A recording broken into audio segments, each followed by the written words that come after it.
জয় ঠাকুর, জয় মা, জয় স্বামীজি মহারাজ, জয় শ্রী শ্রী গুরু মহারাজ জি। দিব্যত্রয়ী গুরু মহারাজ এবং শ্রীম শ্রীচরণে আমার ভক্তিপূর্ণ সাষ্টাঙ্গ প্রণাম নিবেদন করি।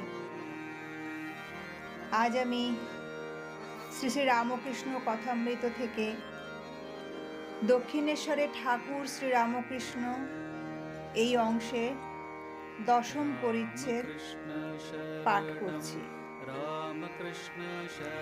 তব কথামৃতং তপ্ত জীবনং কবিভিড়ীড়িতং কল্মষাপহং শ্রবণমঙ্গলং শ্রীমদাততং কবি গৃণন্তি যে ভূরিদা জনা। তমক্ষরং পরমং বেদিতব্যং তমস্য বিশ্বস্য পরং নিধানম তমব্যয় শাশ্বত ধর্মগুপ্তা সনাতনস্তুং পুরুষ মে মত মে।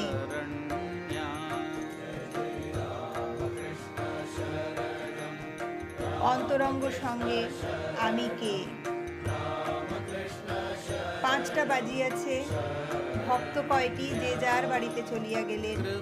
কেবল মাস্টার ও নরেন্দ্র রহিলেন। নরেন্দ্র গাঁড়ু লইয়া হাঁসপুকুরের ও ঝাউতলার দিকে মুখ ধুইতে গেলেন।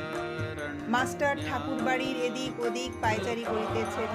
কিয়ৎক্ষণ পরে পুঁথির কাছ দিয়া হাঁসপুকুরের দিকে আসিতে লাগিলেন। দেখিলেন পুকুরের দক্ষিণ দিকের সিঁড়ির চাতালের উপর শ্রী রামকৃষ্ণ দাঁড়াইয়া নরেন্দ্র গাড়ু হাতে করিয়া মুখ ধুইয়া দাঁড়াইয়া আছেন। ঠাকুর বলিতেছেন, দেখ আর একটু বেশি বেশি আসবি, সবে নতুন আসছিস কিনা। প্রথম আলাপের পর নূতন সকলেই ঘন ঘন আসে, যেমন নূতন পতি অর্থাৎ নরেন্দ্র ও মাস্টারের হাস্য। কেমন আসবি তো? নরেন্দ্র ব্রাহ্ম সমাজের ছেলে হাসিতে হাসিতে বলিলেন, হ্যাঁ, চেষ্টা করব। সকলে পুঁথির পথ দিয়া ঠাকুরের ঘরে আসিতেছেন। পুঁথির কাছে মাস্টারকে ঠাকুর বলিলেন, দেখো, চাষারা হাটে গরু কিনতে যায়। তারা ভালো গরু মন্দ গরু বেশ চেনে। লেজের নিচে হাত দিয়ে দেখে। কোনো গরুর লেজে হাত দিলে শুয়ে পড়ে, সে গরু কেনে না। যে গরু লেজে হাত দিলে তিড়িং মিড়িং করে লাফিয়ে ওঠে, সেই গরুকেই পছন্দ করে। নরেন্দ্র সেই গরুর জাত, ভিতরে খুব তেজ। এই বলিয়া ঠাকুর হাসিতেছেন। আবার কেউ কেউ লোক আছে যেন চিড়ের ফলা, আট নাই, জোর নাই, ভ্যাট ভ্যাট করছে। সন্ধ্যা হইল। ঠাকুর ঈশ্বর চিন্তা করিতেছেন। মাস্টারকে বলিলেন, তুমি নরেন্দ্রের সঙ্গে আলাপ করবে, আমায় বলবে কিরকম ছেলে। আরতি হইয়া গেল। মাস্টার অনেকক্ষণ পরে চাঁদনির পশ্চিম ধারে নরেন্দ্রকে দেখিতে পাইলেন। পরস্পর আলাপ হইতে লাগিল। নরেন্দ্র বলিলেন, আমি সাধারণ ব্রাহ্ম সমাজে কলেজে পড়িতেছি ইত্যাদি। রাত হইয়াছে। মাস্টার এইবার বিদায় গ্রহণ করিলেন, কিন্তু যাইতে আর পারিতেছেন না। তাই নরেন্দ্রের নিকট হইতে আসিয়া ঠাকুর শ্রী রামকৃষ্ণকে খুঁজিতে লাগিলেন। তাহার গান শুনিয়া হৃদয় মন মুগ্ধ হইয়াছে।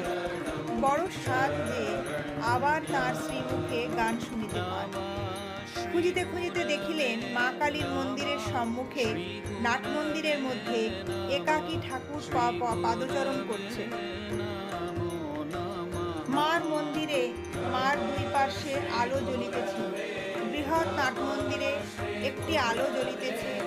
ক্ষীণ আলো ও অন্ধকার মিশ্রিত হইলে যেরূপ হয়, সেই রূপ নাট মন্দিরে দেখিতেছি।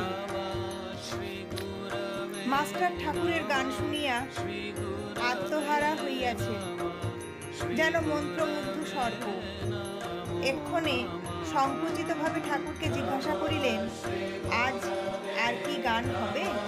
ঠাকুর চিন্তা করিয়া বলিলেন, না, আজ আর গান হবে না। এই বলিয়া কি যেন মনে পড়িল। অমনি বলিলেন, তবে এক কর্ম করো, আমি বলরামের বাড়ি কলিকাতায় যাব, তুমি যেও, সেখানে গান হবে। মাস্টার, যে একবার। শ্রী রামকৃষ্ণ, তুমি জানো বলরাম বসু?